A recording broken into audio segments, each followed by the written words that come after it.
Hello everyone, আমি শ্রীদাত্রী চলে এলাম আরেকটা সুন্দর রান্নার রেসিপি নিয়ে। এটা হচ্ছে লাউ। আমি সুন্দর করে কুচি করে নিয়েছি আর সঙ্গে রয়েছে লাল লাল কাঁচা পাকা লঙ্কা। চলো, সুন্দর করে কেটে ধুয়ে রেখেছি। এখন রান্নাটা স্টার্ট করা যাক। আমি কড়াইতে সুন্দর করে তেল দিয়ে দিলাম। তারপর বলো তো কী করব, বলো বলো বলো বলো। তারপর গোটা কালো জিরে ফোড়ন দিলাম।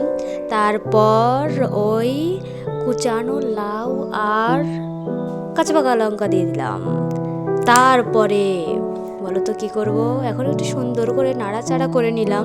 এই দেখো কত সুন্দর লাগছে লাউগুলোকে। তারপর সুন্দর করে নুন দিলাম, হলুদ গুঁড়ো দিলাম, দিয়ে একটু নাড়াচাড়া করতে হবে ভালো করে। যত নাড়াচাড়া করা হবে ততই তো হলুদ গুঁড়ো লাগবে লাউয়ের গায়ে। না না নাড়াচাড়া করলে তো লাগবে না।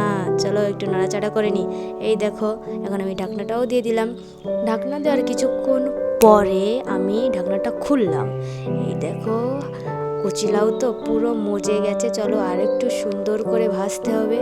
তোমরা কে কে আমার মতো এইভাবে লাউ ভাজা খাও অবশ্যই কমেন্ট করে জানাবে। আর গরম তো, তার জন্য সেরকম মশলাও সেমন ইউজ করিনি, হালকা পাতলাভাবেই ভেজেছি। চলো, এই দেখো কত সুন্দর হয়েছে। তোমরাও চাইলে কিন্তু অবশ্যই ট্রাই করতে পারো। অবশ্যই কমেন্ট করে জানিও।